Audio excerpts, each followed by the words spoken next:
Bueno, el día de hoy vamos a abordar el tema de derecho inmobiliario y derecho agrario, para lo cual me voy a permitir leer la semblanza. Voy a tratar de resumirla. La semblanza de los abogados Francisco Daniel Gómez Hernández. Él es abogado con amplia experiencia en las relaciones del territorio con el derecho, la tenencia y regularización de la propiedad privada y social, la transmisión de los derechos agrarios y en general sobre el derecho positivo agrario mexicano, así como también amplia experiencia en derecho administrativo mexicano, defensa y representación legal ante las dependencias federales en materia penal, de amparo y de derechos humanos y ante las distintas instancias mexicanas. Dentro de su escolaridad tiene máster en Derecho Internacional por la Universidad Complutense de Madrid, licenciado en Derecho por la Benemérita Universidad Autónoma de Puebla. Ha sido coordinador jurídico en la Dirección General de Profesiones de la SEP, subdelegado de Registro y Asuntos Jurídicos de Registro Agrario Nacional, Delegación Puebla, abogado adscrito a la Subdelegación Jurídica de la Procuraduría Federal de Protección al Ambiente, Delegación Tlaxcala, agente del Ministerio Público en el estado de Tlaxcala. Ha participado como ponente en diversos talleres, en taller de Derecho Agrario, en el Universitario de Estudios Jurídicos. Ha participado como ponente en diplomado de materia agraria, participante en el seminario Globalización y Gobernabilidad de la Sociedad Internacional. Ha participado en la primera reunión nacional de registradores, con un reconocimiento otorgado por el Registro Agrario Nacional. Ha sido ponente en el curso de capacitación en materia de delitos ambientales. Ha participado en programas de difusión jurídica, cultural y científica. Ha sido docente en materias de derecho agrario y derecho ambiental en la Universidad Cuauhtémoc, en el Instituto Universitario Gebura. Es litigante en materias de derecho agrario, penal, civil, mercantil, derecho de amparo ambiental. Entrados en estos temas, voy a leer también la semblanza del abogado Luis Arturo García Castillo. Su formación académica: maestría en Derecho Civil y Mercantil por la Benemérita Universidad Autónoma de Puebla. Cursó la licenciatura en Derecho en la misma universidad. Diplomado en el Sistema Acusatorio Adversarial en la Facultad de Derechos y Ciencias Sociales de la UAP. Igualmente, con experiencia laboral, ha sido litigante en el despacho jurídico del abogado Reinaldo Soto Madrigal. También ha actuado como auxiliar del Ministerio Público del juzgado, adscrito al juzgado noveno de lo penal. También trabajó en el Registro Nacional Agrario. Ha impartido clases de Derecho Procesal Agrario en la Universidad Tolteca, incorporada a la UAP. Actualmente es socio fundador de G&G Abogados. Y bueno, dentro de su formación académica es maestría en Derecho Civil, licenciatura en Derecho por la universidad y, como ya se dijo, también diplomado en el sistema acusatorio.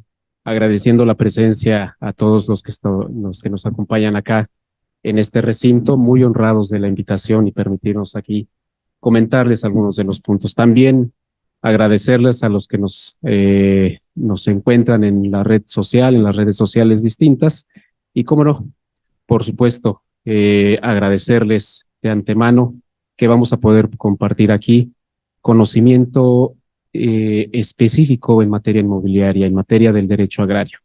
Son de las cuestiones que ocupan hoy en sobremanera nuestra sociedad, y nosotros como abogados nos interesa que precisamente conozcan, que puedan ustedes permearse de este conocimiento, muchas veces desconocido para incluso el medio.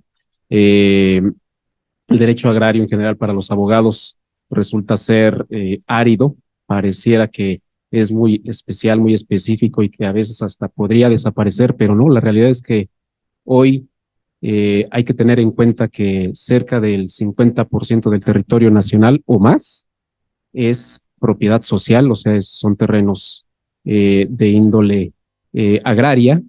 Y bueno, el derecho inmobiliario también se relaciona con esto, porque precisamente muchos de los bienes ya también, aparte de ser del ámbito privado, ya también en el ámbito comercial se va involucrando el derecho agrario. Entonces, aquí vamos a ver una confluencia del derecho agrario con el derecho inmobiliario. El derecho inmobiliario, ¿qué nos quiere o de qué trata el derecho agrario?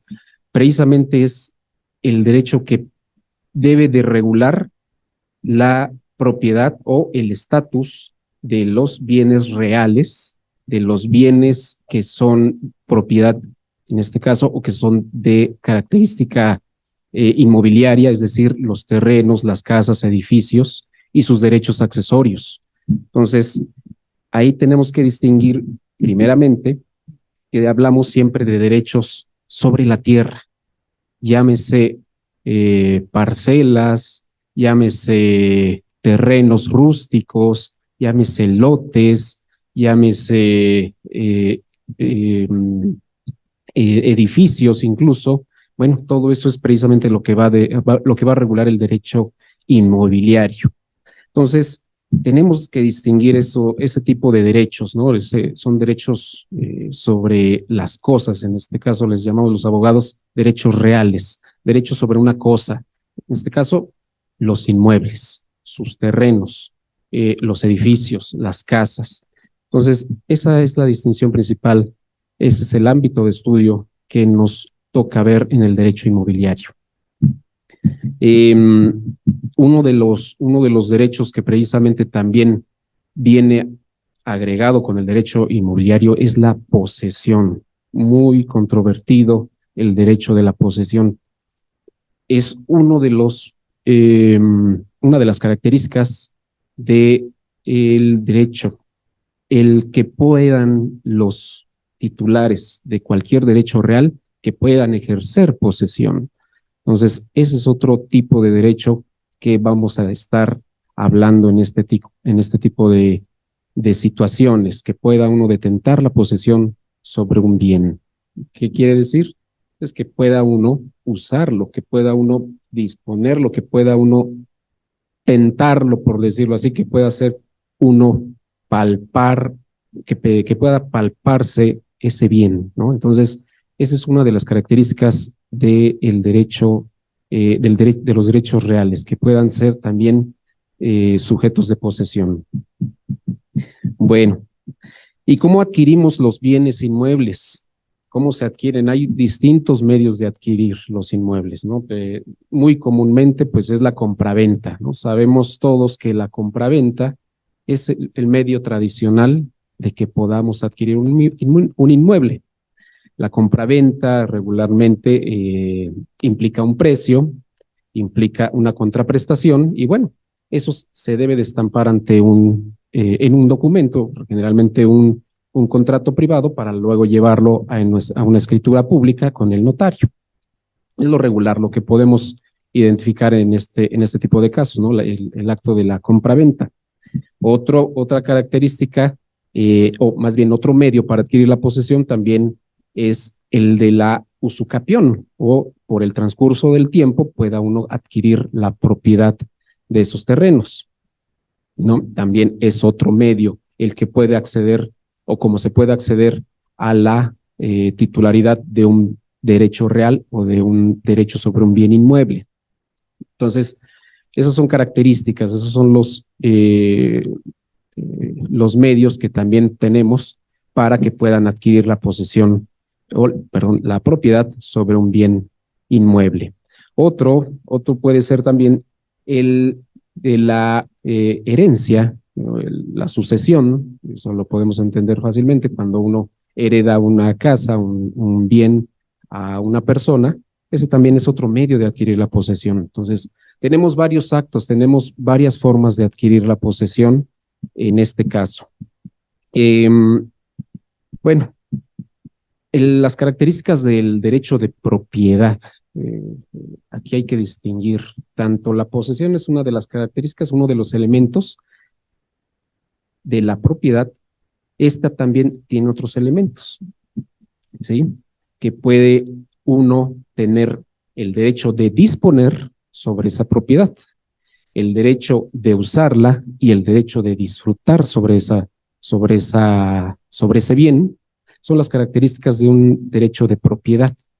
¿Sí? Hay que distinguirlo. Y ojo, aquí es precisamente donde vamos a hacer énfasis con la diferencia del derecho de propiedad a los derechos agrarios, ¿sí? Porque ahí precisamente es donde muchas veces nos perdemos, que no entendemos que en el derecho agrario la propiedad está reservada para un titular que precisamente va a ser elegido o la comunidad, distinto del ámbito privado, que la propiedad va a ser siempre reservada para el que compra ese terreno. Entonces, en el ámbito agrario, vamos a dejar ese tema un poquito para después, para que lo podamos distinguir, pero precisamente ese es elemental, eso es esencial que lo podamos comprender para que hagamos la distinción y subsecuentes acciones que haya que implementar a la obra de enajenar o adquirir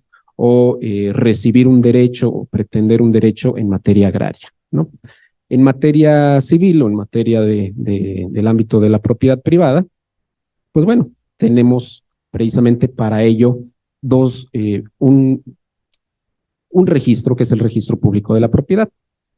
Como conocemos, después de que se inscribe, eh, más bien antes de que se inscriba, debe de pasar por el notario y luego debe de inscribirse en el registro público para que tenga publicidad y efectos ante terceros, y con eso ya tenemos una regularidad de ese derecho cuando nos tratamos de, de, de hacer de un bien de propiedad, ¿no? Que vamos a tener que inscribirlo en el registro público de la propiedad. Tenemos el otro caso del registro público de la propiedad, pero social, que ese es para los ejidos. Y bueno, si me permiten, a lo mejor aquí tenemos a algunas personas que puedan participar en el público. ¿Cuál es el registro público de la propiedad social? No sé si alguien de los compañeros del público nos pueda complementar. Exactamente, el Registro Agrario Nacional es el registro público de la propiedad social, o sea, de los ejidos y las propiedades en México. ¿Sí? Vemos que hay un ente de las mismas proporciones y de las mismas características, tanto para el ámbito privado, que es el registro público de la propiedad, como para el ámbito social o el ámbito del derecho agrario, que es el Registro Agrario Nacional. Entonces, tenemos ahí que identificar un bien si va a inscribirse en el registro público de la propiedad o en el Registro Agrario Nacional. ¿Sí? Esas precisamente las distinciones que va a conllevar que estemos hablando de una característica de un derecho, ya sea público, pero ya sea privado o del ámbito del derecho agrario. ¿Sí? Bueno, precisamente una de las características del registro público de la propiedad o de los registros públicos de la propiedad, ya sea el privado o el de la propiedad social, es que pueda darle publicidad, pero precisamente tiene efectos de protección, tiene efectos de que pueda tener una certidumbre, y aquí en este caso los abogados podemos distinguir de que el primero en tiempo es primero en derecho. ¿Sí? Cuando una compraventa se inscribe en el registro público de la propiedad, tenemos cierta certidumbre de que ya no va a poder inscribirse otra posterior inscripción sobre ese mismo bien, porque ya tenemos el antecedente de que sea inscrito, sea modificado un derecho en ese registro. ¿Sí? Ese es una de las garantías, uno de los derechos seguros que tenemos nosotros como ciudadanos, que podemos acudir a estas instancias para verificar si está o no libre de gravamen, o está vigente un derecho, o tiene alguna constancia o cierta certidumbre de que una persona tiene propiedad de un bien certero. Tenemos también que distinguir que el derecho sobre una propiedad pueda ser individual, pueda ser a favor de una sola persona, o en México podemos también distinguirlo como el derecho en copropiedad. Algunas otras legislaciones, en el caso caso de Europa, pues lo definen con otros términos. Para esto que me gustaría apuntar que precisamente el derecho agrario en México, el derecho inmobiliario en México, el derecho sobre la propiedad, sobre las tierras en México es muy específico y precisamente tiene un carácter único el caso mexicano, precisamente porque eh, se pretende o se tiene establecido que cerca del 50%, como les decía, del territorio nacional es propiedad social, ¿sí? Vamos a ponernos, por ejemplo, el caso de nuestros vecinos del norte de los Estados Unidos. Tienen precisamente tienen su derecho agrario propio, tienen sus derechos contemplados, pero para el régimen de propiedad es más valorado, tiene mayor prevalencia allá en los Estados Unidos mexicanos. Y, por ejemplo, en el caso de Cuba, tiene otra circunscripción, el derecho agrario. También Cuba tiene su derecho agrario. Digo, para los abogados que nos acompañan, hay que precisamente hacer esa distinción, hay que tener comprendido que no es exclusivo el derecho agrario para México, ¿no? Hay que también sacar unas veces un poco más de los conceptos de nuestra ley agraria. Precisamente la relación del derecho agrario en México tiene que ver en general con toda la superficie del territorio nacional y precisamente sus medios o formas de aprovechar esa tierra. Eso es en general el derecho agrario en México. Y el derecho inmobiliario pues viene muchas veces aparejado porque nos vamos a topar precisamente con la regularidad de esos derechos, con la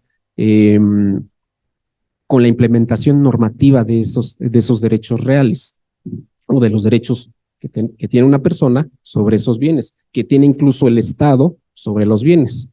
Entonces, esa es la distinción que vamos a hacer. En el caso, les decía yo, de Cuba, por ejemplo, ahí tienen más limitada la propiedad privada.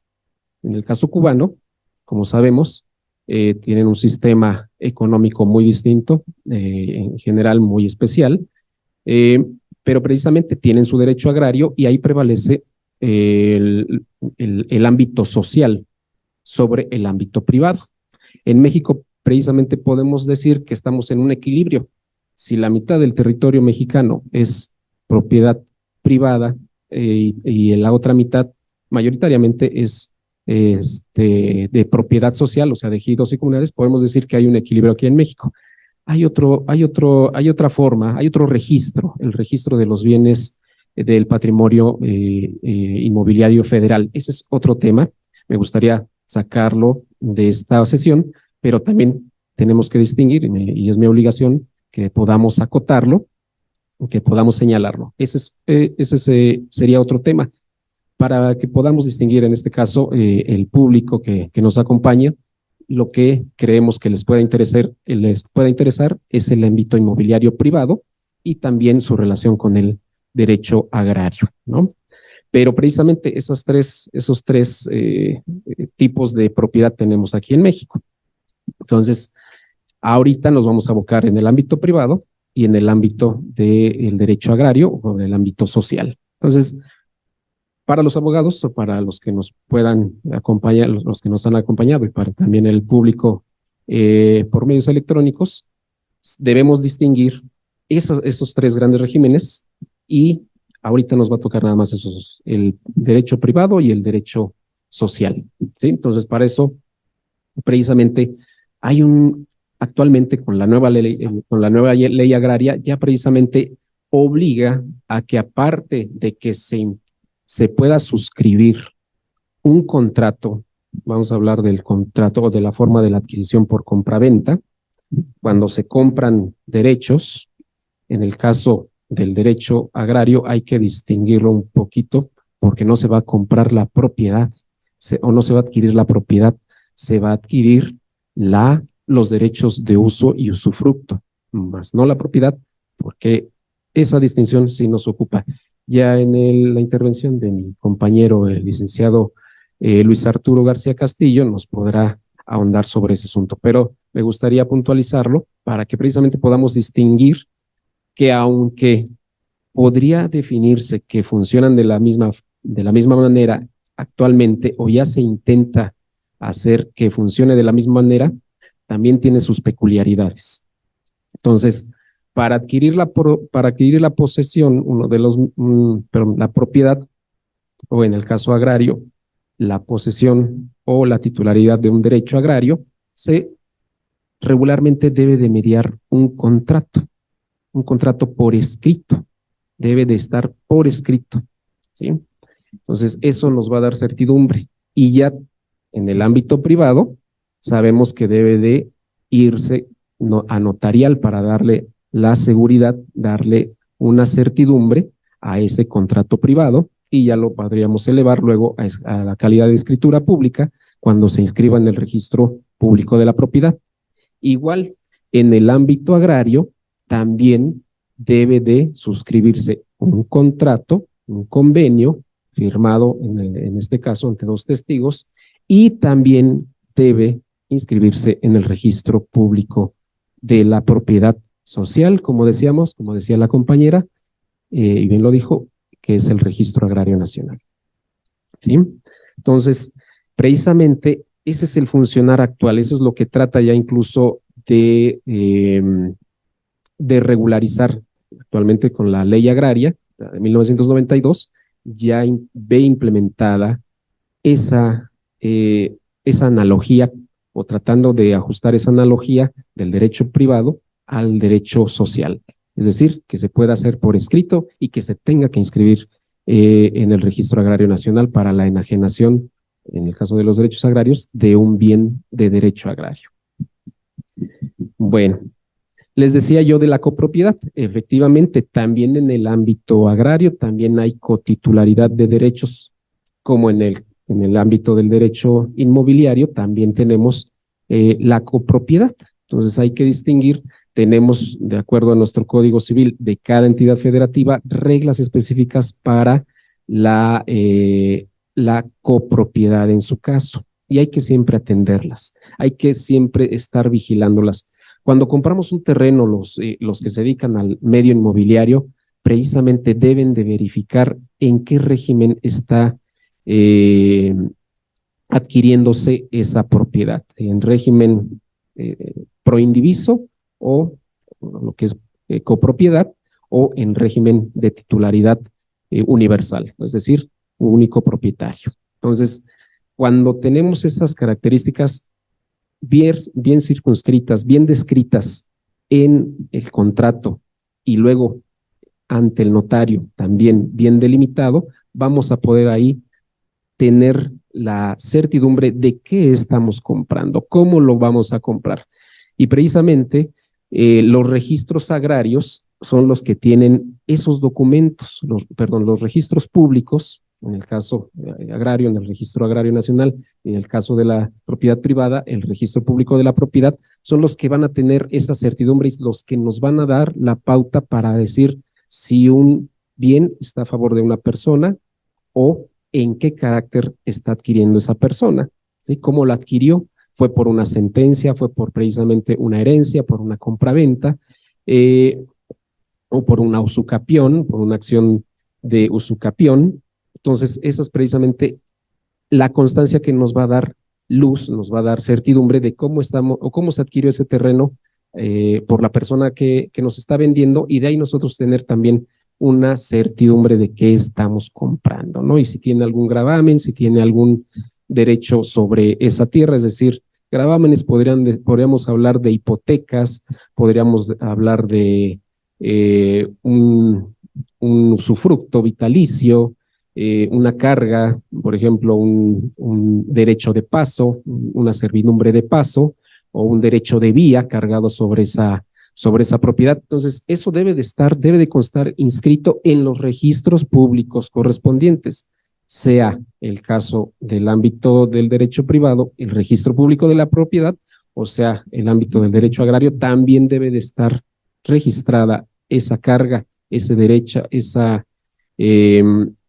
ya se me ve la palabra, bueno, debe registrarse esa condición en el Registro Agrario Nacional. Si hay algún gravamen, si ya tiene alguna carga, ese bien se debe de inscribir para que tengamos certidumbre y precisamente debemos de acercarnos a ese registro para saber si está vigente, si no está vigente y qué derechos puede cargar o puede tener ese bien que estemos adquiriendo. Entonces, precisamente como inmobiliarios, como abogados que también nos dedicamos a verificar, a garantizar, a darle certidumbre a los clientes, debemos de conocer ese tipo de situaciones, ese tipo de gravámenes, cómo buscar, qué tenemos que buscar en los registros públicos de la propiedad, ¿sí? Correspondiente, la propiedad privada o la propiedad social. Entonces, para eso es precisamente las instituciones, para que podamos acudir ante ellas a verificar los derechos que estemos pretendiendo adquirir o de los cuales nos interese saber su condición. Bueno, vamos a, los inmuebles generalmente tienen un uso y precisamente esas son las condiciones que tiene tanto un bien, unas características que tiene un bien, para también saber si estamos en presencia de un determinado uso de un bien, si es para, en el caso del derecho privado, si es un bien rústico, bueno, tiene un fin, tiene un uso ese bien, ¿no? Que va a ser precisamente para uso de fines agroalimentarios, por ejemplo, ya sea que tenga uso agrícola, ya sea que sea destinado a la ganadería, para la pastura, o que estemos en su caso, de un bien de uso habitacional, ¿sí? O de un uso industrial en otro de los casos. Hoy incluso apenas hay una novedad aquí en un municipio vecino del estado de Puebla, que es más bien de la capital del municipio de Puebla, que es Cholula, que precisamente ya están proponiendo un nuevo uso de la tierra, el uso comunitario o el uso de el uso para las comunidades indígenas, ¿sí? Por ejemplo, ahí pretenden precisamente, ha habido aquí una especie de controversia aquí en el caso de Cholula por el uso habitacional, el uso y destino de la tierra para uso habitacional, y precisamente están proponiendo incluso ese nuevo uso. Entonces son precisamente los tipos de uso que se le puede dar a la tierra, y generalmente las entidades administrativas del ámbito local y del ámbito municipal son las que regulan a quien les toca decidir de acuerdo a sus planes y programas de desarrollo urbano, cuáles van a distinguir como área de uso habitacional, área de uso industrial en general, y precisamente tenemos que irnos a esas instancias, si es el caso, para verificar su uso y sacar su constancia y sacar precisamente la constancia para que hagamos de cierta manera constar ante al potencial cliente que la tierra que les estamos vendiendo es para un uso determinado, ¿sí? No tiene un gravamen.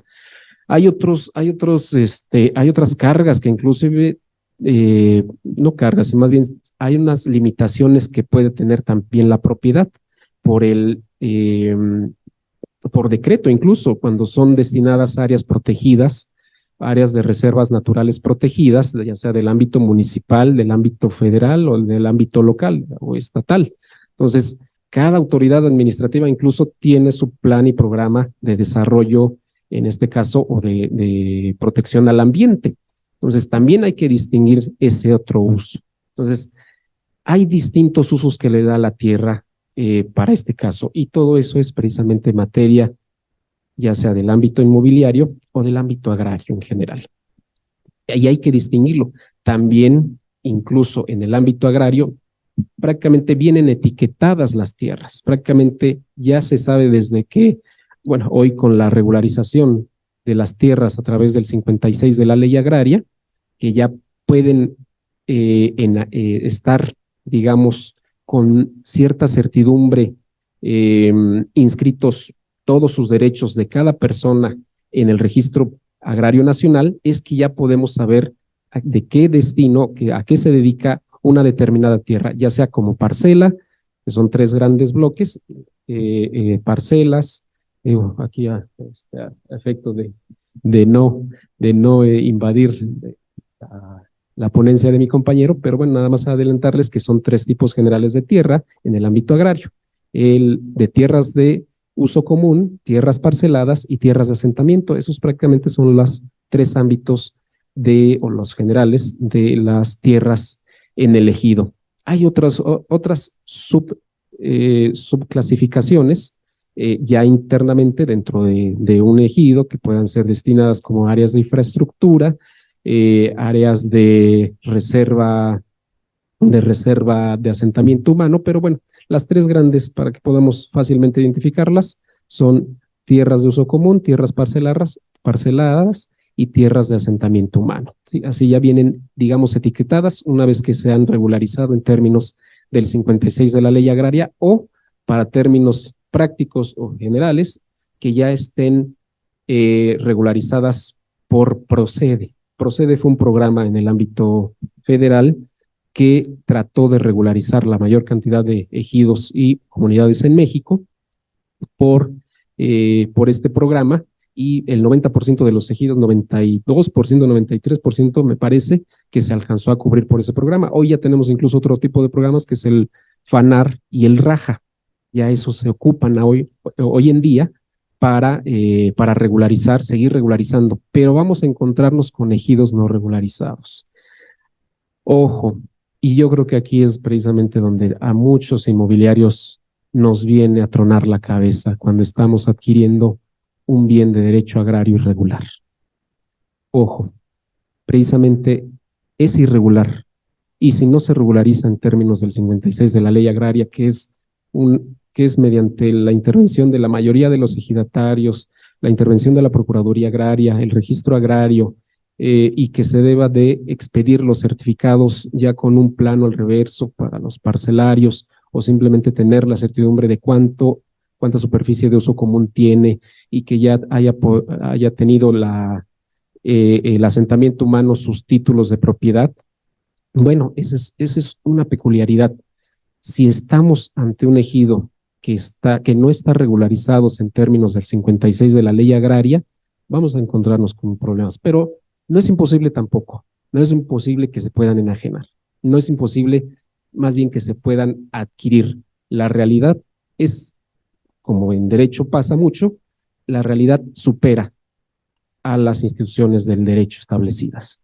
Entonces, ya es muy común que estemos acreditando derechos con constancias, con famosas constancias. Depende de la región del país, depende de los usos y costumbres del ejido, les pueden llamar minutas, les pueden llamar constancias, contratos privados, etcétera. Les pueden llamar de distinta forma, pero a final de cuentas es precisamente un contrato, un convenio que regularmente firma el que va a ceder un derecho agrario al adquirente, que también va a firmar, digámoslo así, con los testigos de honor, que van a ser el comisariado integrado por el secretario, o su presidente, su secretario y su tesorero.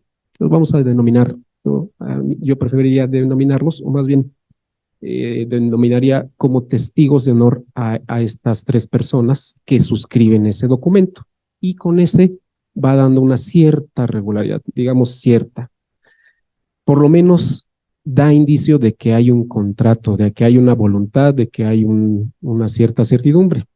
Pero precisamente lo recomendable es que se pueda hacer ante un notario, por lo menos. Esa es una recomendación quizás, y de ahí otra vez podamos inclusive, aunque no nos va a asegurar o no nos va a brindar un seguro para posteriores problemas, porque el comisariado dura 3 años y llega a haber casos, no todos, no digo que todos los ejidos, pero algunos pues precisamente no tienen la organización de vida, o simplemente llega un comisariado con otras intenciones y pretende hacer negocio con el ejido. Entonces hay que tener cuidado, precisamente porque pasa, es regular, y muchos de los problemas vienen a caer en eso, y es precisamente donde podamos nosotros como abogados, en este caso especializados en el ámbito agrario, podamos llegar a analizar el asunto y ver una mejor solución al asunto.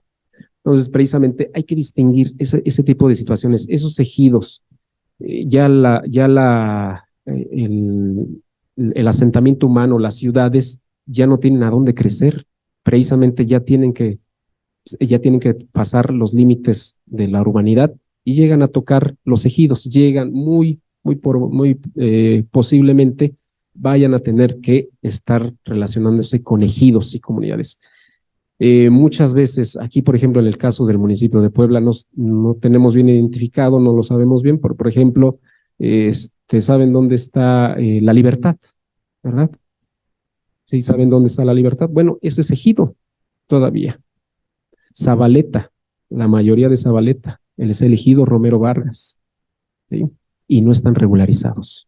Imagínense, es el centro de Puebla prácticamente.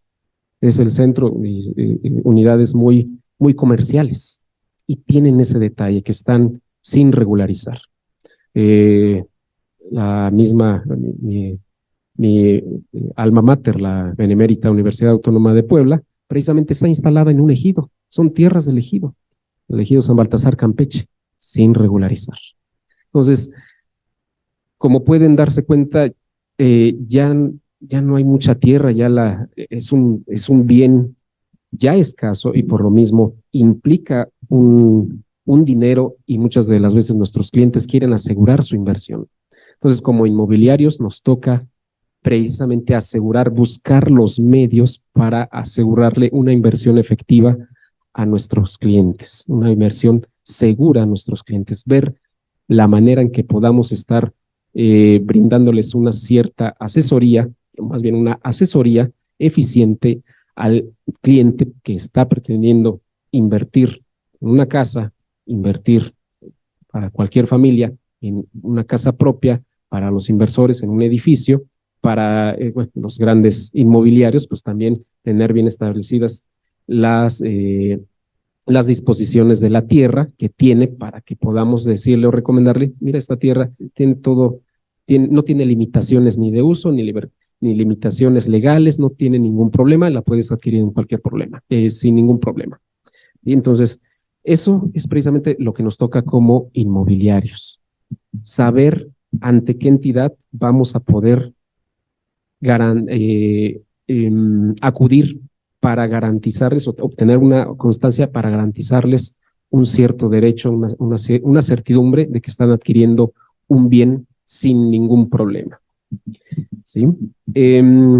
Bueno, ya hablábamos también de las servidumbres, eso es otro de los tipos de cargas que pueda tener tanto en el derecho agrario como en el derecho privado. La servidumbre también es uno de los que de las cargas que puede tener un bien inmueble. Entonces hay que irnos siempre a la escritura pública, al documento que está especificando. Si no lo tiene, pues precisamente, y si hay necesidad, pues se tendrá que implementar o iniciar el juicio pertinente si hay necesidad, pero es precisamente donde vamos a poder distinguir sus antecedentes de esa adquisición del bien con su carga en la escritura pública. Y es precisamente por eso la garantía que nos ofrecen los registros públicos, ya sea de la propiedad, el Registro Agrario Nacional, de la propiedad social, para que podamos distinguir si hay una carga o no en ese bien inmueble. ¿Vale? Bueno, de ahí que podamos también distinguir cómo en el ámbito inmobiliario ya se darán una cierta idea de que tanto en el ámbito inmobiliario hay cierta analogía en el ámbito del derecho agrario, ¿vale? Precisamente están las instituciones constituidas para ello. Está el Registro Agrario Nacional, que es el Registro Público de la Propiedad, y están los tribunales agrarios, que es el símil de los juzgados locales, de los juzgados de primera instancia, los que van a resolver ese tipo de problemáticas. En el ámbito agrario están los tribunales agrarios y en el ámbito civil están, el ámbito del derecho civil o del derecho privado, están los jueces civiles, ¿sí? Ya por la cuantía aquí en el estado, pues ya tenemos los municipales en algunos municipios del estado, ya se tienen los municipales por cuantía y por materia, ya los pueden distinguir, pero generalmente se acude a los juzgados de primera instancia. Y bueno, en el ámbito nacional depende de cada una de sus legislaciones locales, distinguir ante qué autoridad van a poder acudir para resolver cierta problemática. Ahí ya es competencia o ya requiere de la intervención de un abogado conocedor en la materia, y de ahí que pueda recomendarles ante qué instancia ocurrir para resolver una problemática en específico. ¿Vale? Hay distintos también modos en que se pueda gravar la propiedad, ¿sí? La hipoteca, decíamos, eso es una. La garantía prendaria también, esa es otra, ¿sí? Ese tipo de cargas precisamente deben de estar inscritas en el registro público de la propiedad para que tengan certidumbre y que se puedan efectivamente llevar a cabo. Si no están inscritas en el registro público de la propiedad, pues bueno, van a tener cierta irregularidad. Ya en su momento a lo mejor se puedan inscribir, pero mientras no se inscriban, pues da la certidumbre de que ese bien está libre de gravamen y está sin ninguna carga. Hay que distinguir también, a nivel nacional tenemos distintas formas de llevar los registros públicos. Muchas veces ya hoy los registros públicos se están adaptando a las nuevas tecnologías y pues ya son folios registrales electrónicos. Y en el caso poblano tenemos folios registrales electrónicos donde un folio le va a corresponder a una tierra siempre, y siempre sobre ese folio se va a poder identificar la historia de ese bien, de ese terreno, de esa propiedad. En el caso del Registro Agrario Nacional también está regularizado, también está ordenado mediante folios, y sobre ese bien se va a tratar de inscribir todo lo que tenga que ver con esa propiedad, y vamos a encontrar su historia, desde dónde nació hasta actualmente cuál es el estatus que guarda ese bien inmueble, ya sea una parcela, ya sea un derecho de uso común, por ejemplo, y vamos aquí a hacer una distinción para el caso del área de asentamiento humano de un ejido. Cuando ya está regularizado, precisamente ahí hay una excepción, por decirlo así, o una característica del asentamiento humano. Ya están inscritos, cuando ya se regularizaron, ya se van a inscribir en el registro público de la propiedad. Es decir, nació como ejido, pero esa regularización da oportunidad a que se inscriba en el registro público de la propiedad, y por eso ya va a salir del régimen ejidal. Y ahí sí ya vamos a entrar en el terreno del ámbito del derecho privado. Ya no va a ser agrario, ¿sí? Ojo, hay que distinguirlo bien. Una vez que se inscriba en el registro público de la propiedad, ya es del ámbito privado.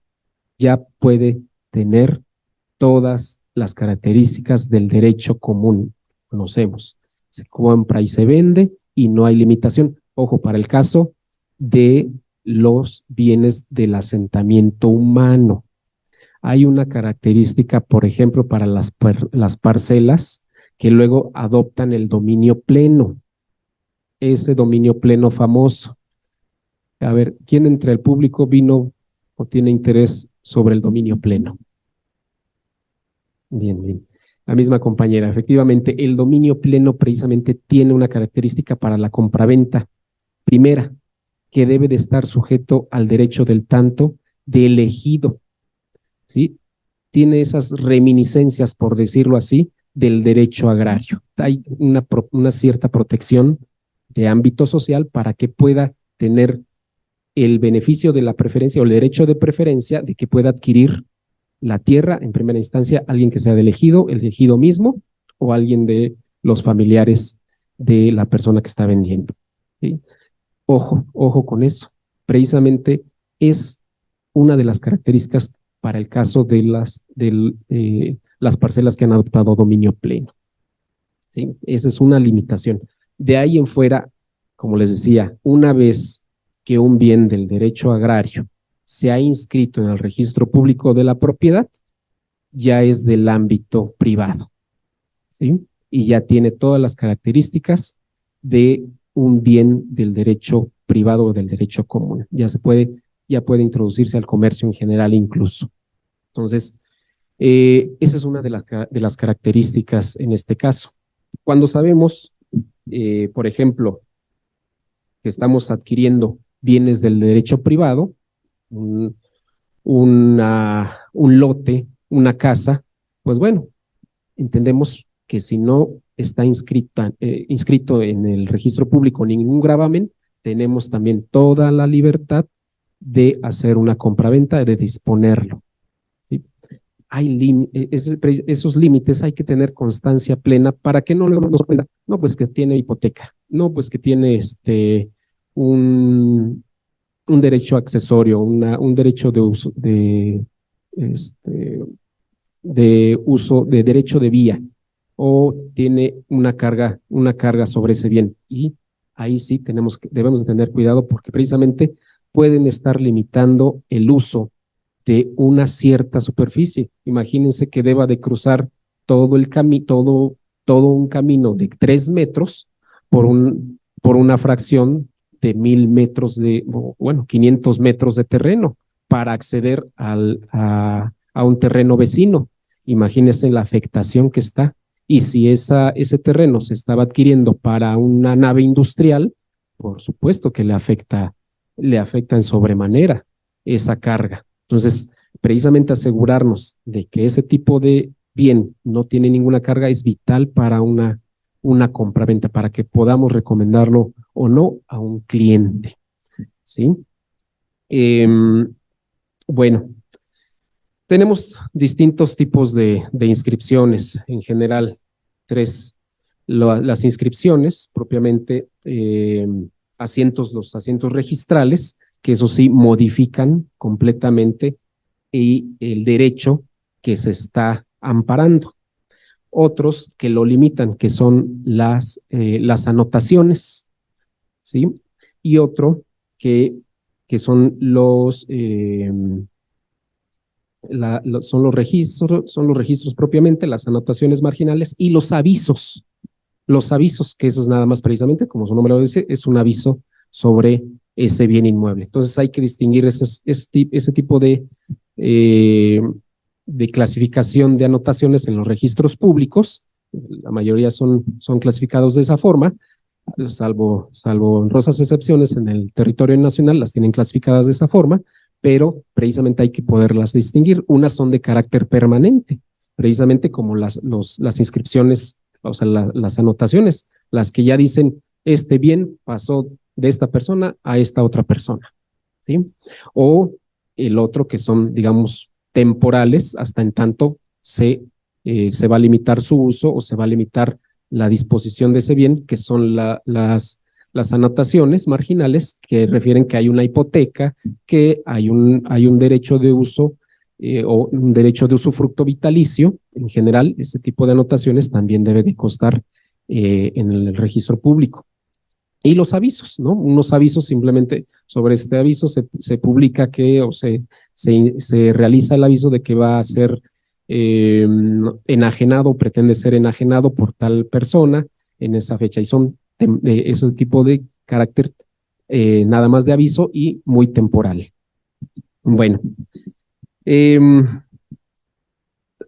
con esto que le estoy diciendo sabrán y entenderán el por qué, la importancia de conocer este tipo de situaciones a la hora de tratar sobre nuestros inmuebles que estamos vendiendo, que estamos queriendo adquirir. Debemos de conocer el origen de ese derecho primero, ya sea del derecho privado, como decíamos, o del derecho agrario, hablando precisamente de estos dos. Les digo, hay un tercero, que ese ahorita lo dejaríamos aparte, es muy especial y muy específico, pero sí tener la idea. Ahorita estamos hablando de estos dos tipos de régimen de la propiedad. Hay que conocerlos, nosotros como inmobiliarios debemos de nutrirnos de este tipo de conocimiento para que podamos así distinguir cuándo vamos a estar presentes ante uno u otro bien. Bueno, ya le voy a dar por el tiempo que tenemos, le voy a dar el uso de la palabra.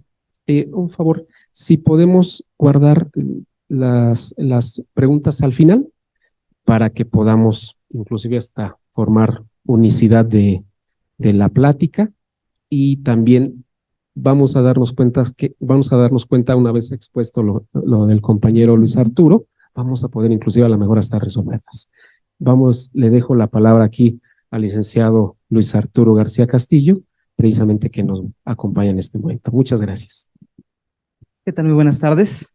Sean bienvenidos, les agradecemos mucho su presencia. Bueno, haciendo como que una referencia así de rápida antes de entrar de lleno a la cuestión que me atañe, que es la cuestión agraria, quiero comentarles que lo que pusimos hace rato fue una demanda de otorgamiento de escritura. Las formas de adquisición son importantes. Quizá ustedes como inmobiliarios suelen celebrar ciertos contratos a través de los cuales, bueno, adquieren la propiedad o la venden, acuden ante notario y pues como que no hay mucho que hacer ahí. Sin embargo, bueno, es importante recalcar el hecho de que existen juicios, procedimientos jurídicos a través de los cuales vamos a adquirir la propiedad en materia civil. Eso es bien importante y quizá ustedes están muy familiarizados con esa situación. Es importante que sepan desde lo elemental, lo básico, hasta lo más complejo. En materia civil, teníamos esta situación de la demanda respecto a un caso en el cual celebran un contrato privado. ¿Qué es un contrato privado? Un contrato privado de compraventa no es otra cosa más que en una hoja o dos establecer que yo te vendo a ti y tú me pagas tanto por ciento, tanto dinero X, ¿sale? Y a través de eso, bueno, ya quedó formalizado un contrato X. Aquí la situación importante, ¿cuál es? Saber que tiene que elevarse una escritura pública y no quedarse ahí en el anaquel ese contrato privado, porque no nos da ninguna certeza jurídica. Tiene que llevarse ante un fedatario público, tiene que elevarse escritura pública y tiene que inscribirse en el registro público de la propiedad, como bien señalaba el abogado. Eso es bien importante. Sin embargo, bueno, independientemente de las formas de adquisición del derecho privado, es importante que sepan que el derecho agrario se distingue abismalmente con la cuestión del derecho civil o privado. Muy, muy, muy diferente. Es importante apuntalar o reafirmar el hecho de que mientras hay varios códigos civiles en los diferentes estados o entidades federativas en la República Mexicana, en el derecho agrario solamente va a haber una ley, se llama ley agraria, la cual es una ley reglamentaria. Vamos a entrar ya de lleno a la cuestión de, si me puede apoyar por favor con las diapositivas. Vamos a ver que hay una ley federal que va a regir todo el derecho agrario en toda la nación. Aquí no va a ser como en el derecho civil que tenemos un código para cada estado. Acá no, acá va a ser a nivel federal y inclusive existe la ley civil federal que va a ser la ley supletoria que va a llegar a subsanar esas lagunas que no tiene o no contiene la ley agraria. ¿De acuerdo? Las tierras ejidales son aquellas que les han sido dotadas a los núcleos de población ejidales o a las comunidades, ¿ok? Y existen diversos tipos de tierra. Vamos a dar una explicación sucinta de qué versa esto. Antes de entrar de lleno a las formas de adquisición y demás, es importante que tengan visualizado este tema. Lo que decía el abogado Daniel hace rato es que imaginemos que esto es un ejido. Si se dan cuenta, es un tipo pastel dividido en tres partes.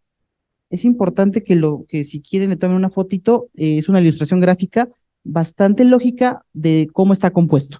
Primero vamos a tener las tierras de asentamiento humano, que es como una reserva donde van a habitar los ejidatarios, los avecindados y demás. Luego de esto están las tierras parceladas y luego de esto están las tierras de uso común. La que más nos va a llamar la atención o a las que nos vamos a constreñir ahorita van a ser las tierras de uso común y las tierras parceladas. Las tierras de uso común, como su nombre lo dice, pertenecen a todo el ejido, ¿sale? Y se van a dar distintos fines a estas tierras de uso común. de manera que todos los ejidatarios, los avecindados puedan aprovechar estas tierras. Pero no hay, a pesar de que todos tienen un cierto porcentaje de tierras de uso común, no menos cierto es que no son dueños de nada. Son dueños de todo y dueños de nada. Van a tener un certificado de derechos de uso común, pero no va a delimitarse de que aquí para acá, de aquí para allá te toca acá, a ti, y de aquí para allá me toca a mí. No, eso no va a pasar. Cuestión que es proindivisa, o sea, no pertenece a todos y no pertenece a nadie. Es una situación muy diferente a las tierras parceladas. Por eso, si se dan cuenta, si ven la periferia de tierras de uso común, no está fraccionada. Si se dan cuenta, está así, sin divisiones, a diferencia de las tierras parceladas. Las tierras parceladas van a ser las que se le otorguen a cada ejidatario, a cada avecindado o sujeto agrario, ¿sale? Esas tierras, esas parcelas, no van a obtener la propiedad, sino la posesión. Cada ejidatario, cada sujeto agrario va a tener un pedazo de tierra, el cual va a poder disponer, ¿ok? Es importante que sepamos una cosa, la calidad de sujeto agrario es indispensable, ¿sale? Para poder nosotros contar con un pedazo de tierra en un ejido, es indispensable que seamos ejidatarios o avecindados, ¿ok? Es indispensable. No cualquier persona puede llegar y automáticamente decir, quiero comprar acá. No. La ley agraria establece ciertas formalidades y dentro de las más importantes se encuentra eso, la calidad. Ustedes quizá en algún momento hayan visto eso de los lotes a 200 pesos semanales, hayan visto esos terrenos que se venden, vaya, en todos lados, en estos días se ve muy, muy fácil esa situación. Sin embargo, es importante precisar esa situación. Ustedes como inmobiliarios, si quieren adquirir terrenos para poder después comerciar con ellos, es importante que sepan esto. Para adquirir esa superficie de tierra en la que están interesados, lo primero que ustedes tienen que hacer es tener esa calidad de sujetos agrarios, ¿ok? Pero bueno, me estoy adelantando un poquito. Lo importante es que sepan cómo está compuesto el ejido gráficamente para que ustedes vayan entendiendo toda esta situación, ¿de acuerdo? Ahora sí, todo este preámbulo que les estaba yo comentando va a colación al hecho de que podemos adquirir la tierra, hablando de la cuestión agraria, de tres formas esenciales. Las más importantes son por contratos entre sujetos agrarios, con las formalidades de la ley agraria, por sucesión entre sujetos agrarios y por sentencia en virtud de juicio previo. Vamos a explicar la sucesión y la sentencia en virtud de juicio previo, pero aquí es importante y fundamental lo próximo que les voy a decir. La próxima diapositiva, por favor. ¿Qué pasa en muchas ocasiones? Compramos indebidamente, por costumbre, mala costumbre, en ejidos donde nos conformamos a veces con llegar con la persona que nos está ofertando X terreno, y cuando nos da una simple minuta, un simple contratito, pensamos que ya hemos adquirido el derecho, la certeza jurídica sobre ese pedazo de tierra, sobre ese terreno. Es muy común las famosas minutas. Siempre que tenemos una consulta agraria, bueno, perdón, el 90% de ocasiones, siempre la controversia gira en que tienen una minuta. Y no es así. Las minutas en derecho agrario, así, tal cual se los voy a decir, no valen de nada. Las minutas no son el documento idóneo a través del cual tú vas a obtener una certeza jurídica sobre lo que tú estás comprando o adquiriendo. Es importante que sepan esto. En analogía con el derecho civil, en el derecho agrario vamos a tener un justo título teniendo un certificado parcelario, ¿sale? Lo que sería en derecho civil una escritura pública, ¿de acuerdo? Ese va a ser el documento original y fundamental que nos va a dar la certeza al adquirir un terreno ejidal, ¿ok?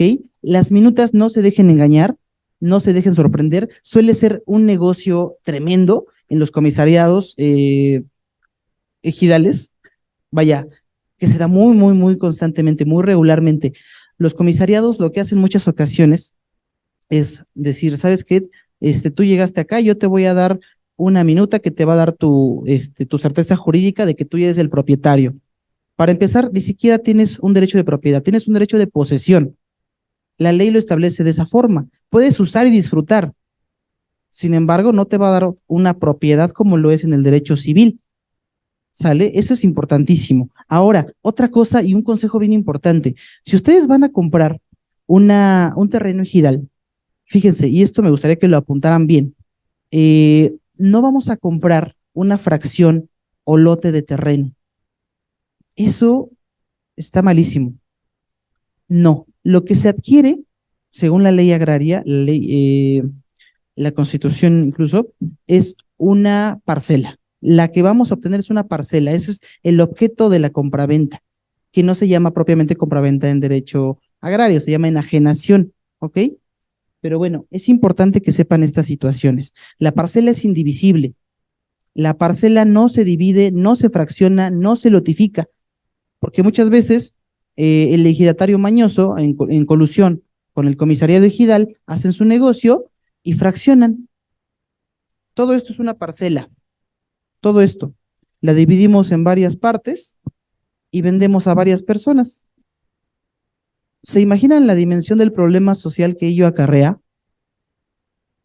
Cuando solamente se trata de una sola parcela, no se debe de hacer, eso trae consecuencias funestas y les aconsejo que cuando estén intrigados por comprar, por hacer negocio a futuro quizá, ustedes como inmobiliarios, no se vayan con la finta y luego, es que es en facilidades, es que está accesible, es que me dan todo tipo de facilidades, ¿no? No se vayan con la finta. Les recomiendo mucho que primero investiguen cómo está la situación, que sepan si se trata de una parcela entera o se trata simplemente de un lote, una fracción de esa parcela, porque después vienen muchas consecuencias, ¿ok? Pero bueno, vamos a hablar sobre lo que es el contrato de enajenación y la cesión de derechos. Es fundamental que sepamos esto. No es lo mismo, como apuntalé hace unos momentos, comprar una propiedad privada con su escritura bien hecha, todo en regla, ir ante notario y todo fácil, a comprar ejido. Es una cuestión bien diferente, bien diferente. Vamos a encontrar que si nosotros ya fuimos, ya investigamos, no se trata de un lotecito, ya inclusive ya tenemos la calidad de sujetos agrarios, que ahorita voy a ahondar en ese tema, en la calidad. Pero si nosotros ya sabemos que queremos comprar una parcela, no un lote, no una fracción de terreno, bueno, entonces vamos a asesorarnos bien, o por lo menos vamos a estudiar a cabalidad lo que nos dice la ley agraria.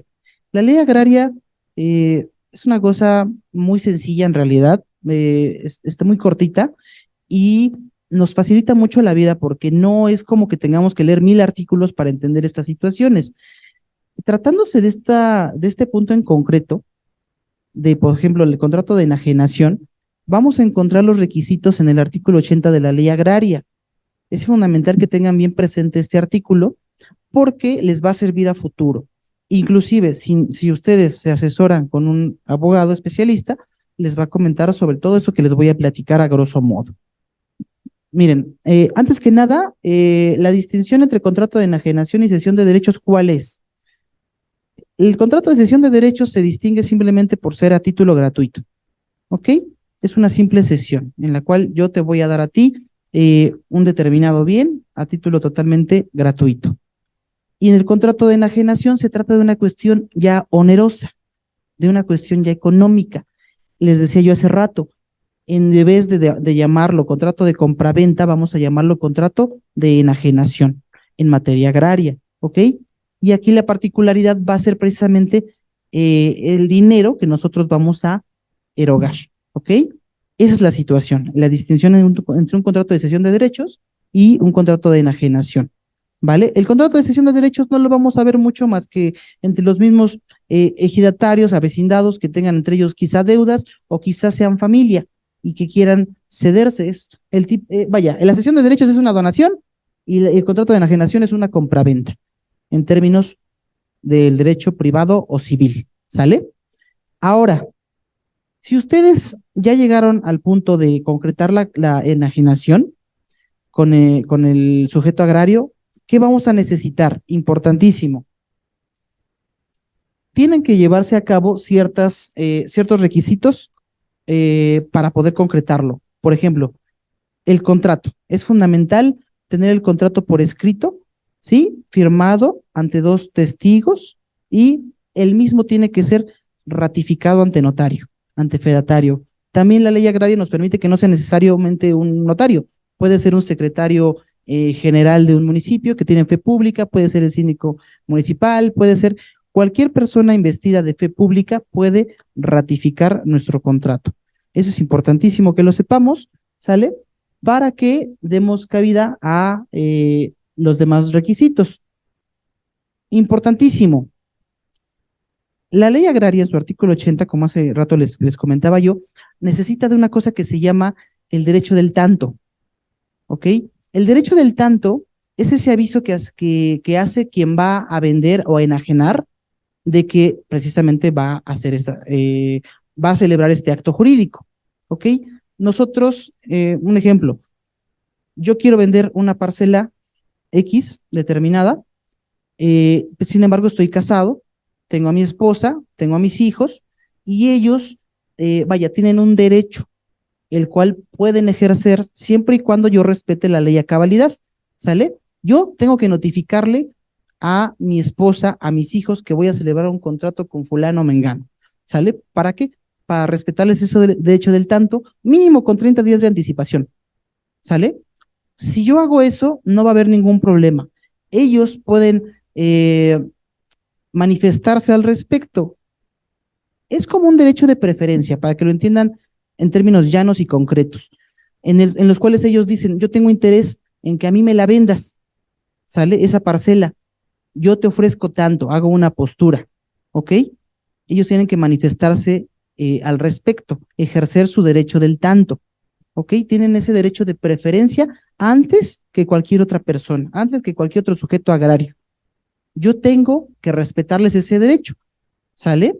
Y tengo que notificarles por escrito, ¿ok? Y tengo que demostrar ante el RAN esa situación, ¿ok? También se tiene que hacer del conocimiento del comisariado ejidal, se tiene que dar aviso, ¿sale? Ahí únicamente la ley agraria dice que tenemos que dar un aviso, no dice que él sea un cuerpo colegiado que tenga que también pueda decir yo quiero comprar, no. De hecho, los comisariados ejidales durante sus funciones no pueden adquirir propiedad ejidal, no pueden adquirir terrenos ejidales más que por sucesión, por herencia, digamos, ¿ok? Entonces, bueno, es una formalidad que la ley agraria establece. Tenemos que hacer valer y respetar el derecho del tanto, decirle a nuestros familiares, oye, yo voy a vender la parcela, ¿te interesa? Ah, no, sí. Ah, entonces tiene que levantar la mano dentro del término de 30 días que la ley agraria establece. Si después de esos 30 días nadie alzó la manita, entonces adelante, podemos seguir con el acto jurídico, concretar el contrato y adelante. No va a haber ningún problema, ¿ok? Esta situación es bien importante que lo tengan presente. Eh, Hace no mucho nos tocó atender un tema en el municipio de Tecamachalco, en el cual imagínense, sucede que los ejidatarios le venden al municipio, al ayuntamiento como tal, y pues con el afán de hacerse de un bien o bienes, perdón, relativamente económicos, el ayuntamiento no averigua y va y celebra la enajenación, celebra los contratos con diversos ejidatarios, sin respetar, sin importarle los requisitos que la ley agraria establece. ¿Y qué pasa? Se meten en un problemón, porque los hijos de los ejidatarios, al fallecer sus padres, desconocen la totalidad de esos actos jurídicos, de esas enajenaciones. Y para esto, el ayuntamiento ya había levantado un polideportivo, ya había edificado un cementerio, un panteón. Imagínense el problema social que todo eso implica, ¿no? Los hijos de los ejidatarios dicen, ah, bueno, pues se asesoran porque ven que ya construyeron, ya la plusvalía ya subió todo, y dicen, pues vamos a demandar la nulidad plena de los actos jurídicos de las enajenaciones que se dieron y que nuestros papás celebraron, dejando de honrar todo trato previo, ellos van, acuden a los tribunales agrarios y promueven estas demandas en contra del ayuntamiento. Entonces, vaya, desastrosa la situación. ¿Y saben por qué? Entre muchas otras irregularidades por el derecho del tanto. Fue como el problema toral que se tuvo en esa situación, en esas circunstancias, porque pues ellos alegan, a mí jamás nadie me notificó, mi papá jamás llegó y me dijo, sabes que esta situación está así, ¿no? Se duelen de que no les respetaron ese derecho y que no pudieron ejercerlo en su momento. Y por tanto, simplemente la intención es nulificarlo. Pero se imaginan todo lo que eso conlleva. No, es un problema a gran escala. Y se los comento porque imagínense, si el propio municipio, el ayuntamiento en su momento no tuvo esa pericia, esa atención en ver esas formalidades esenciales, imagínense qué nos pueden pasar a nosotros. Simplemente vamos a entrar a una serie de circunstancias que no se las desea a nadie y vaya, yo les recomiendo que mejor primero veamos a cabalidad todas y cada una de las situaciones y requisitos que necesitamos cumplir a cabalidad. ¿Sale? Bueno, les decía yo, aparte de estas situaciones de dar aviso al comisariado, de respetar el derecho del tanto de nuestros familiares, tenemos que ingresar al RAN, al Registro Agrario Nacional, este contrato. Vamos a anexarlo, demostrando que ya respetamos el derecho del tanto, demostrando que ya dimos aviso al comisariado ejidal, y vamos a anexar los certificados que amparan la titularidad, para empezar, del que vende, del que enajena, y vamos también a acreditar que el que compra también tiene esa calidad, ¿sale? Como por medio de otro certificado, a lo mejor que tenga de otro terreno, de otra parcela, ¿sí? O inclusive con un acta de asamblea. Hace rato yo les hablaba de la calidad bien importante que se tiene que dar en los ejidos, ¿ok? La calidad de ejidatario se da cuando simplemente eres hijo de ejidatario quizá, toda la vida has vivido en el ejido y bueno, como tal ya naces con esa calidad, ¿ok? Pero la otra parte de la adquisición de esta calidad, ¿cómo se da? Ustedes el día de mañana se van a X ejido y ustedes se ponen a vivir ahí 2 años, 1 año por lo menos. Ustedes tienen la intención de obtener esa calidad porque les interesa una parcela determinada. Van ustedes, hablan con el comisariado ejidal para que convoque asamblea. Ojo, el comisariado ejidal no tiene otra función aquí más que la de que convocar una asamblea. Va a convocar una asamblea, ¿sale? De ejidatarios, de sujetos agrarios que radican en ese núcleo de población, ¿sale?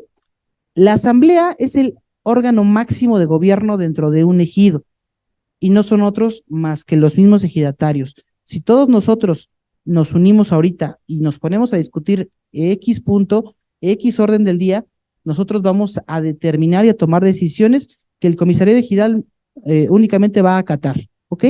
Entonces, esto es importante porque quien quiera obtener esa calidad para poder posteriormente celebrar un contrato de enajenación, bueno, va a tener que hacer las gestiones necesarias, acudir al comisario ejidal, pedir que se convoque asamblea y tiene que ser votado, ¿ok? Si los ejidatarios están de acuerdo, bueno, entonces adelante, se obtiene la calidad no directamente de ejidatario, sino de avecindado. Posteriormente se puede adquirir la de ejidatario, pero bueno, aquí la situación es esa, que se obtenga esa calidad para poder después celebrar este tipo de contratos, ¿ok?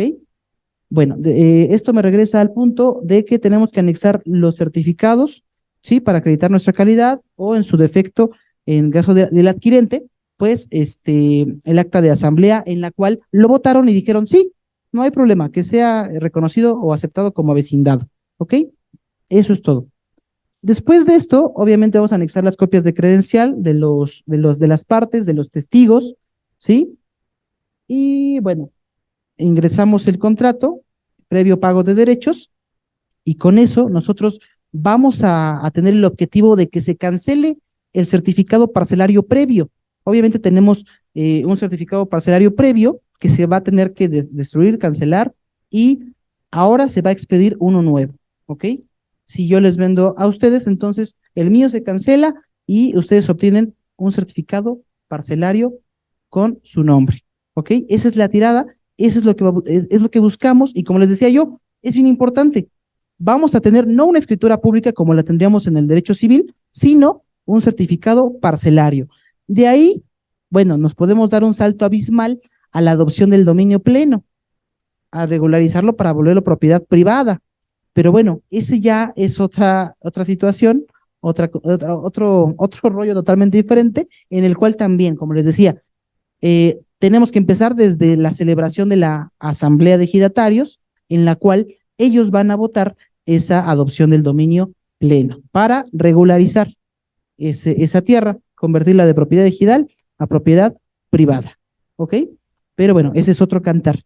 Vamos yendo por pasos. Ya sabemos ahorita que no debemos comprar lotes, ya sabemos que no podemos comprar fracciones de terreno y que tenemos que comprar toda la parcela. Y que esa parcela viene acompañada de un justo título, ¿sí? Que se llama certificado parcelario. ¿Ok? Eso es lo importante que quiero que ustedes rescaten y que sepan para que no tengan ningún tipo de problema en el futuro. ¿Ok?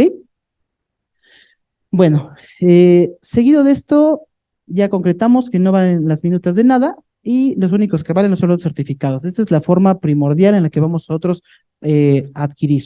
Siguiente diapositiva, por favor. Aquí, de modo muy somero, les voy a comentar que existe otra forma de adquirir entre sujetos agrarios, que es la sucesión, que no es otra cosa más que la herencia, ¿ok? Que dejan los ejidatarios a su descendencia, ¿ok? Lo que se hace simplemente en estos casos es hacer una lista de sucesión. Se hace una lista con el nombre de Menganito, Fulanito, Perenganito, etcétera, ¿ok? Y aquí, fíjense, una de las particularidades que quiero que ustedes conozcan es que a diferencia, por ejemplo, del derecho civil, donde podemos dejar, si yo tengo 5 propiedades, le puedo dejar una a mi esposa, otra a mis hijos, otra, vaya, a X persona, ¿sale? Yo puedo disponer libremente de cada uno de mis bienes, ¿sale? Sin embargo, en el derecho agrario no. En el derecho agrario voy a poder disponer de toda mi masa hereditaria, ¿sí? De todos los bienes que tengo o parcelas, pero a favor solamente de una sola persona, del sucesor preferente, se le dice, ¿ok? Este sucesor preferente, quien va a adquirir la totalidad de esas parcelas, ¿ok? Va a estar en primer lugar en la lista de sucesión del ejidatario que la realiza, ¿ok? Y esta lista de sucesión, o sobre, comúnmente llamado, se va a depositar en el RAN, en el Registro Agrario Nacional, para que el día que el interesado acuda al RAN a solicitar su apertura de sobre, se pueda constatar quién es el sucesor preferente y hacer el traslado de derechos, cancelar los certificados parcelarios que existían a favor del difunto, de la persona que ya no está, del de cuyos, ¿ok? A favor, para que se expidan nuevos a favor del sucesor preferente, que reitero, solamente es una sola persona, ¿ok? No hay más ahí, ¿de acuerdo? Y de lo contrario, muchas veces lo que sucede muy comúnmente también es que no le da tiempo al ejidatario de hacer su sobre, de hacer su lista de sucesión. Por lo tanto, ¿qué procede? Aquí, cuando no existe sobre, bueno, pues entonces lo que vamos a hacer es promover un juicio sucesorio intestamentario, de la misma forma que lo haríamos en el procedimiento con el derecho civil, ¿ok? Sin embargo, la temática no cambia. La temática no cambia en cuanto a que no vamos a heredar un bien para fulano, otro bien para Perengano y otro bien para Manuel. No, no pasa. Todos los bienes tienen que pasar a favor de una sola persona. Y para esto, la ley agraria en su artículo 18 nos establece un orden de prelación, de preferencia, ¿ok? En primera instancia está la esposa, la concubina, y de ahí siguen los descendientes, o sea, los hijos del ejidatario, y de ahí los ascendientes, son los papás del ejidatario, y bueno, tenemos un orden determinado en el cual se le va a dar preferencia a una u otra persona, ¿ok? Hay casos en los que se llega a complicar la situación, y bueno, pues el magistrado en su momento tendrá que tomar la determinación, a lo mejor hasta de subastar los bienes, ¿ok? Pero bueno, es importante que conozcan todo ese tipo de situaciones para que veamos otra forma de cómo se adquiere la propiedad ejidal, ¿ok? Ok, aquí tenemos otra forma de adquirir la propiedad ejidal, las parcelas, independientemente de las que ya platicamos, que consiste en la emisión de un fallo o sentencia en un juicio agrario, ¿ok? Dicen por ahí que la tierra es de quien la trabaja. Emiliano Zapata cita muy concretamente esa situación. Aquí vamos a encontrarnos con esa peculiaridad, ¿sale? De que nosotros vamos a acudir a los tribunales cuando tenemos en posesión un bien. Esto puede sonar un poco contradictorio porque hace rato dijimos que si tenemos un certificado parcelario, por ejemplo, ya tenemos la certeza jurídica de que nos pertenece ese bien, o por lo menos la posesión, ¿no? Sin embargo, no. Si asumamos que, por ejemplo, un día nosotros realizamos un contrato de enajenación con X persona y por X circunstancia nos tenemos que ir del país y tenemos que dejar pues todo, nuestra familia detrás y con ello también nuestras propiedades y nuestro patrimonio. Bueno, ok, ¿qué pasa? Si el día de mañana se suscita esta circunstancia, es bien sabido que se puede dar la coyuntura, la situación de que alguien llegue y ocupe esa tierra, ese terreno, esa parcela, ¿ok? Entonces, bueno, ya todos, incluso los vecinos, los ejidatarios, los vecindados, ya lo conocieron y por X o Y, pues ya hasta piensan que de verdad él entró legalmente a esa parcela, a ese terreno, y pues bueno, de plano, ¿cómo se llama? Ya lo respetan en la posesión, a lo que se refiere a la posesión. Sin embargo, el día de mañana llega fulanito que se fue a Estados Unidos, que se fue del país y quiso volver a retomar esa posesión.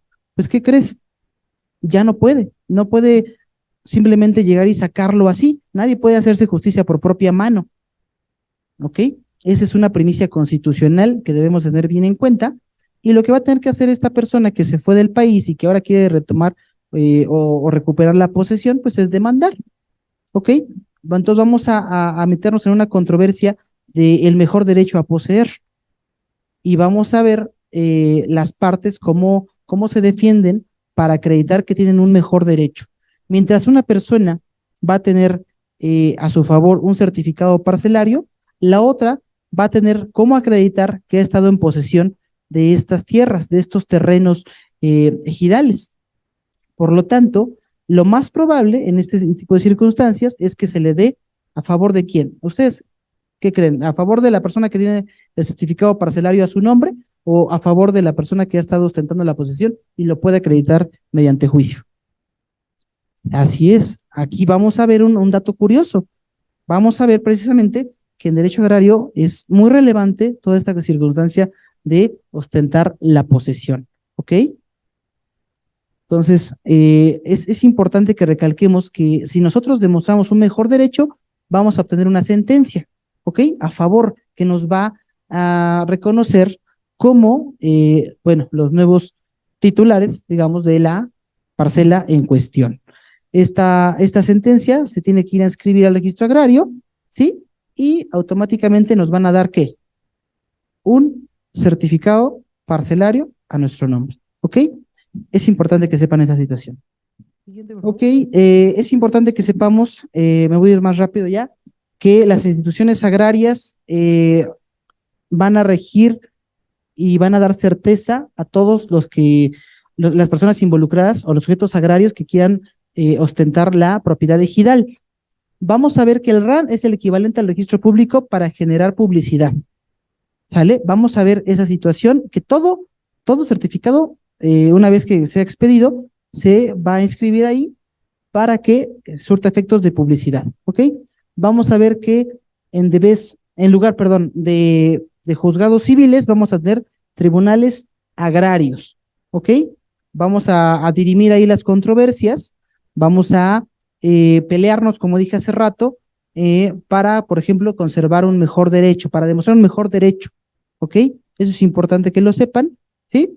Y podamos ir dilucidando estas situaciones. Los tribunales agrarios, unitarios agrarios, van a estar presididos por un magistrado y van a ir estableciéndose en distritos, ¿sí? Y van a comprender cada uno de ciertos municipios, de ciertos ejidos que van a ellos a exponer sus controversias ante estos tribunales. ¿Ok? Finalmente, la Procuraduría Agraria es una institución de servicio social. Hemos escuchado en muchas ocasiones, por ejemplo, en materia penal, que existe una institución de defensoría pública o de oficio. Muchas veces la gente que no tiene los recursos acude a este tipo de instituciones para que puedan ser asesorados, para que puedan llevarles sus juicios, sus procedimientos, estos abogados que para esto están instituidos y son pagados por el Estado. En materia agraria se va a denominar la institución Procuraduría Agraria, ¿sale? Esta institución va a tener a sus abogados, los cuales van a poder ofrecer este servicio de asesoría, de orientación jurídica, y van a poder representar a las personas que así lo quieran en los juicios agrarios que se ventilen ante los tribunales unitarios agrarios. ¿Ok? Siguiente, por favor. Y bueno, eso sería a grosso modo. No sé si ahorita que ya vamos a pasar esta parte, tengan alguna duda, alguna situación, pero a grosso modo está así. Vamos a adquirir por contratos de enajenación, por contratos de cesión de derechos, ¿sí? Previa adquisición de la calidad de sujetos agrarios, ¿ok? Mediante juicio para dirimir quién tiene un mejor derecho y mediante la sucesión, ¿ok? Eso es lo que les quiero comentar.